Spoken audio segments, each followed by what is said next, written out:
నమస్కారం. Welcome to I dream ధర్మ మార్గం కార్యక్రమానికి స్వాగతం. నేను మీ విజిత. ప్రస్తుతం మనతో పాటు ఉన్నారు ప్రముఖులు బ్రహ్మశ్రీ వీరాపురం సుబ్రహ్మణ్య శాస్త్రి గారు. ఇప్పుడు గురుగారితో మాట్లాడి మరిన్ని విషయాలు తెలుసుకుందాం, మన సందేహాలన్నింటినీ కూడా నివృత్తి చేసుకుందాం. నమస్కారం గురుగారు. శుభాశీస్సులండి.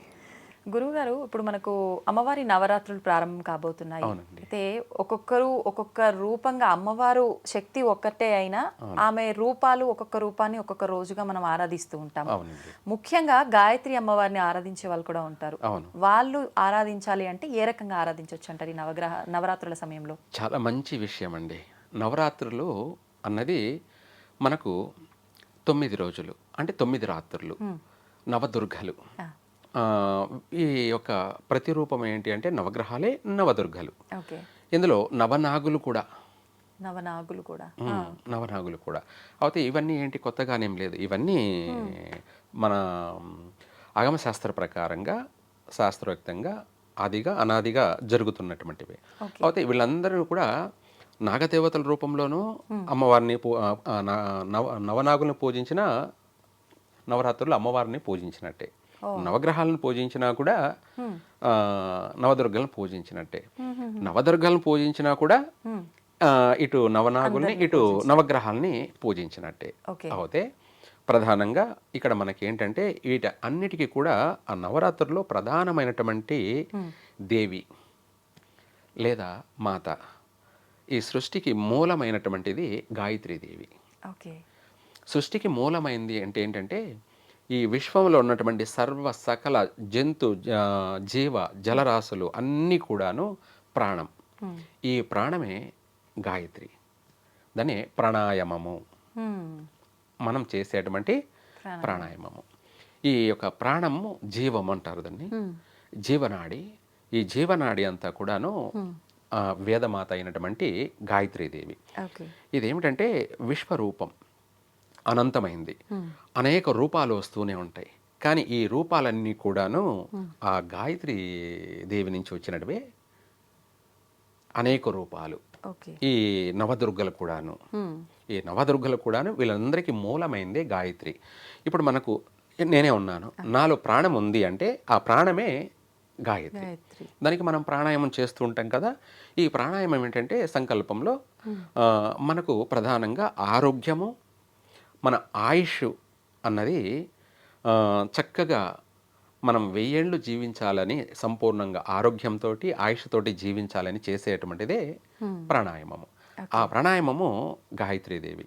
ఈ గాయత్రీదేవే మనకు ప్రధానంగా ప్రతి జీవరాశి ఉండేటువంటి రూపం. అంటే మనం ఎగ్జాంపుల్ చెప్పుకోవాలంటే ఒక స్త్రీ పురుషుల కలయిక సంగమం. వాళ్ళలో వాళ్ళిద్దరి యొక్క సంగమంలో నీటి బుడగలు కలవడం వల్ల, ఆ 2 నీటి బుడగలు కలవడం వల్ల ఒక 5 మాసాల వరకు ప్రతిమ రూపం అంతా కూడా తయారవుతుంది. దాన్ని ఎవరు ఏ రూపంలో చేయాలో అంటే మనిషి రూపున మనిషి కడుపున మనిషి, ఏనుగు కడుపున ఏనుగు, కుక్క కడుపున కుక్క, పిల్లి కడుపున పిల్లి, పక్షి కడుపున, అనగా ప్రతి రూపం అంతా కూడా 5 మాసాల వరకు తయారవుతుంది, క్రియేటివిటీ అవుతుంది. అదే బ్రహ్మ ముహూర్తం. ఉదయం వచ్చేసి మనం ఇందాక చెప్పుకున్నట్టు 4 నుంచి 6 గంటల వరకు దైవ సంచార సమయం. ఆ సమయంలోనే రూపం అంతా తయారవుతుంటుంది. 5 మాసాలు కంప్లీట్ కాగానే ఆ బొమ్మకి ప్రాణం వస్తుంది. ఆ ప్రాణం పోసేదే గాయత్రి. ఆ బొమ్మకి ప్రాణం వచ్చి కడుపులో కదలడం ప్రారంభం చేస్తుంది. ఆ ప్రారంభం కదిలి కొన్ని మాసాల కల్లా తన తల్లి కడుపు నుంచి డివైడ్ అయిపోతుంది. డివైడ్ అయినప్పుడే డెలివరీ అవుతుంది. ఈ రహస్యం అంతా కూడాను గాయత్రీదేవి.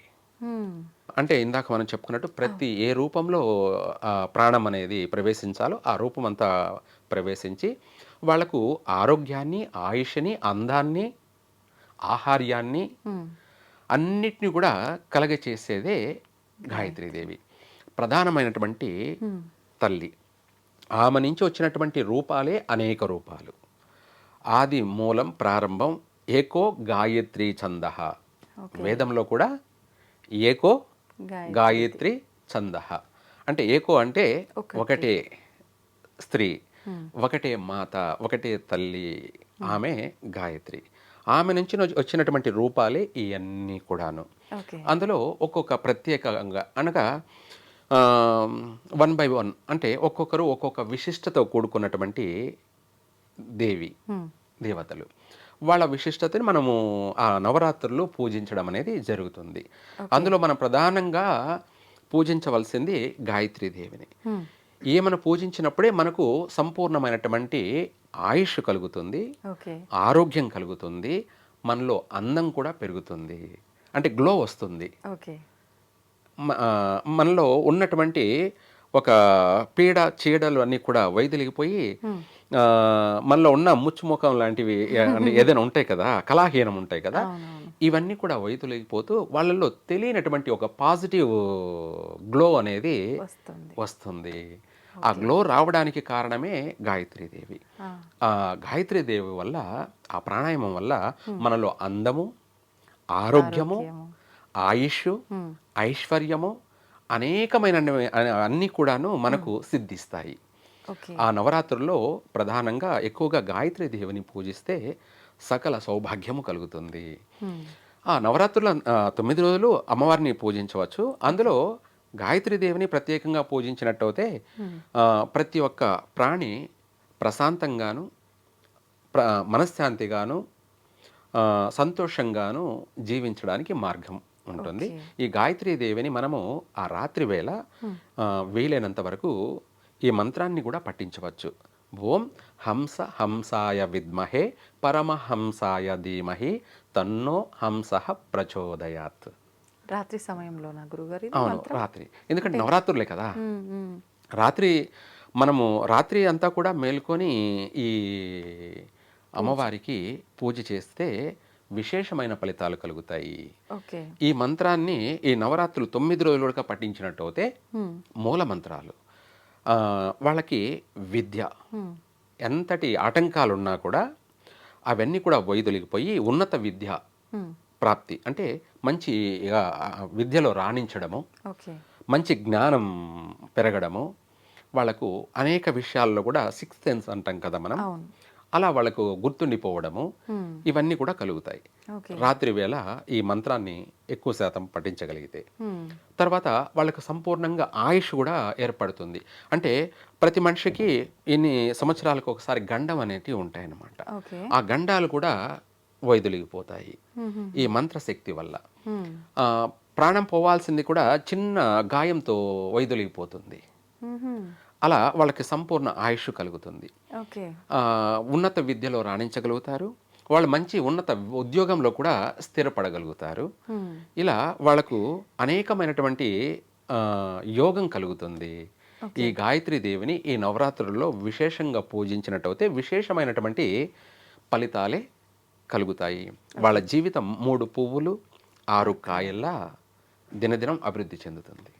గురుగారు, మామూలుగా గాయత్రి మంత్రం చదవాలన్నా, గాయత్రి అమ్మవారిని ఆరాధించాలన్నా కూడా ఎక్కువగా నియమాలు పాటించాల్సి ఉంటుంది అని అంటుంటారు కదా, అవన్నీ నిజమేనా?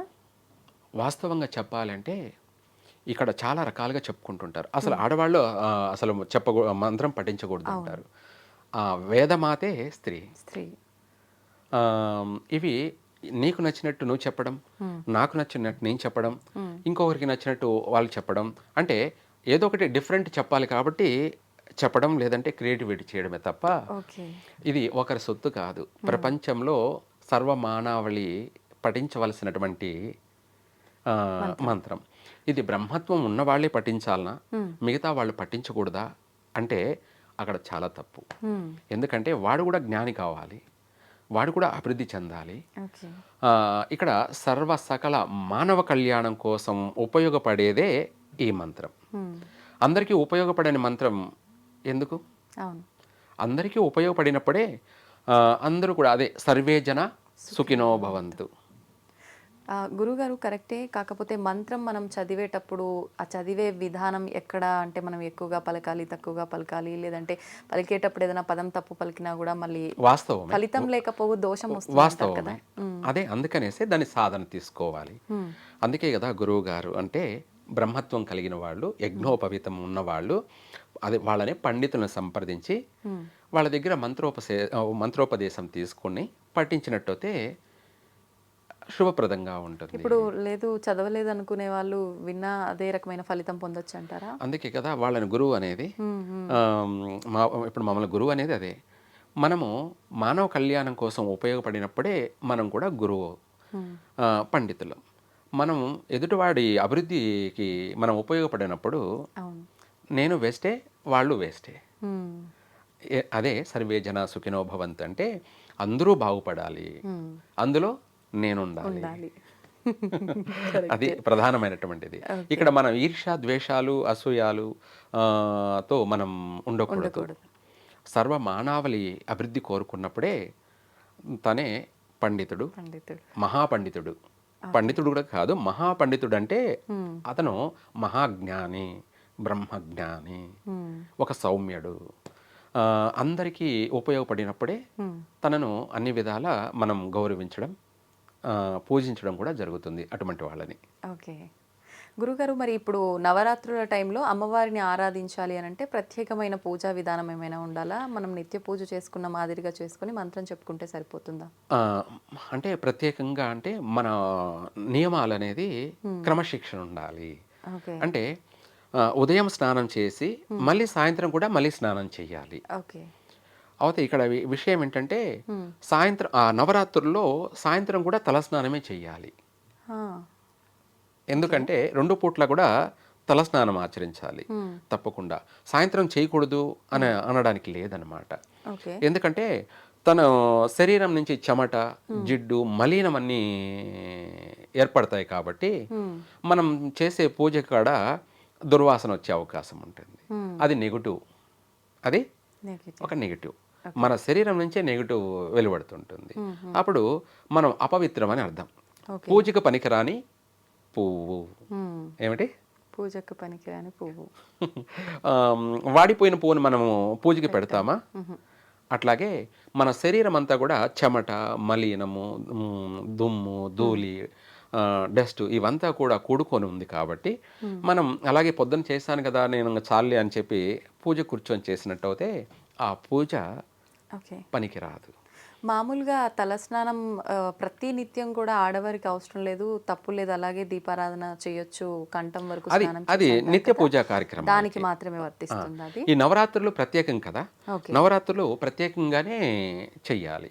ఆ నవరాత్రుల్లో కూడా ఉదయం చల్లనీళ్ళ స్నానంతోనే చేయాలి, సాయంత్రం కూడా చల్లనీళ్ళ స్నానంతోనే, అంటే చల్లనీళ్ళతోనే స్నానం చేయాలి. అయితే ఇంకా కూడా ఆ నవరాత్రులు సబ్బు వాడకుండా శనగపిండితోటి లేదా పసుపుతోటి స్నానం చేయాలి. అంటే మనం స్నానం చేసే నీళ్ళల్లో కాస్త పసుపు వేసి కానీ, లేదంటే శనగపిండి వేసి కానీ, లేదా మనం స్నానం మామూలు నీళ్ళతోనే శనగపిండి పట్టించి ఆమెన స్నానం చేసినట్టయితే వాళ్ళు ఒక పరిమళించే పువ్వులాగా వాళ్ళ శరీరం నుంచి అద్భుతమైనటువంటి పాజిటివ్ వెలువడుతుంటుంది. మనం ఆ పూజ కాడ కూర్చున్నా కూడా మన శరీరం నుంచి ఒక మంచి పరిమళించే సువాసన వెలువడుతుంటుంది. అక్కడ పూజ చేస్తున్నా కూడా అంతా శుభప్రదంగానే ఉంటుంది. ఆ 9 రోజులు కూడా ఇలా చేసి ప్రతిరోజు మనం గౌరీదేవిని చేసుకోవచ్చు, లేదంటే ఆ 9 రోజులు కూడా గౌరీదేవిని ఉంచవచ్చు. ఇక్కడ ఇంకా చెప్పాలంటే స్త్రీలు కానీ పిల్లలు కానీ ఈరోజు పెట్టి గౌరీదేవిని చేశాం కదా, ఆ పూజించిన తర్వాత మరుసటి రోజు ఆ గౌరీదేవిని కదిలిచ్చేసి మనం స్నానం చేసే ముందు ఆ పసుపుని స్నానం చేసే నీళ్ళల్లో కలిపేసుకొని స్నానం చేసినట్టయితే అమ్మవారే మనల్ని ఆవాహించడం, ఆవాహనం అత్యంత శుభప్రదమైనటువంటిది. మరి చిన్నపిల్లలు కానీ ముత్తైదులు కానీ ఇలా చేసుకోవాలి. మళ్ళీ కొత్తగా నూతనంగా 2వ రోజు చేసేది ఒక్కొక్క రోజు ఒక్కొక్క అమ్మవారిని మనం స్థాపన చేసుకున్నట్టు ఉంటుంది. 9 రోజులు 9 అమ్మవార్లను కూడా చేసుకున్నట్టు ఉంటుంది. ఆ అమ్మవారిని మళ్ళీ మనము స్నానాన్ని చేయడం వల్ల అమ్మవారు మనం స్నానంతో మనలో ఉన్నటువంటి చెడు, నెగిటివ్ అంటే అనారోగ్య సమస్యలు ఉన్నా, మన శరీర బాధలు ఏమైనా ఉన్నా, అంటే స్కిన్ ఎలర్జీ, ఇవన్నీ కూడా ఏదైనా సరే A to Z ఇవన్నీ కూడా వైద్యులైపోతాయి. ఆ పసుపు అనేది ఒక యాంటీబయాటిక్.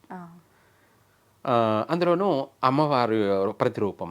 ఆ రూపాన్ని మనం నీళ్ళలో కలిపి స్నానం చేసినట్టు అయితే వాళ్ళకు సకల సౌభాగ్యము కలుగుతుంది. ఓకే, ఇంతకంటే ఇంకా వేరే ఉండదు ఇంకా. ఉండదు. ఓకే గురుగారు, ఇప్పుడు అమ్మవారికి నైవేద్యం విషయానికి వచ్చిన ప్రతి ఒక్కటి కూడా ప్రత్యేకమైన రోజులు అని అంటే ఇంకా ప్రత్యేకంగా చేయాలని ఆలోచిస్తూ ఉంటారు కదా. అవును. ఏంటి అమ్మవారికి ప్రీతికరమైన నైవేద్యం, ఏం నివేదన చేయొచ్చు? ఇందులో స్పెషల్గా మనం చెప్పుకోవడానికి ఒక్కొక్క రోజు ఒక్కొక్క నైవేద్యాన్ని పెట్టడం. ఒకరోజు దద్దోజనం, ఒకరోజు బెల్ల పొంగలి, ఒకరోజు చక్కెర పొంగలి, ఒకరోజు మన కేసరి కానీ, ఇట్లా ఒక్కొక్క రోజు ఒక్కొక్క నైవేద్యాన్ని, పాయసం ఒకరోజు ఇలా సమర్పించి ఆ నైవేద్యాన్ని మనం స్వీకరించినట్టు అయితే మనకు కూడా ఆహార్యం, ఆరోగ్యం సంపూర్ణంగా కలుగుతాయి. ఓకే, ధన్యవాదాలు గురుగారు, చక్కగా వివరించారు. సర్వే జన సుఖినో భవంతు.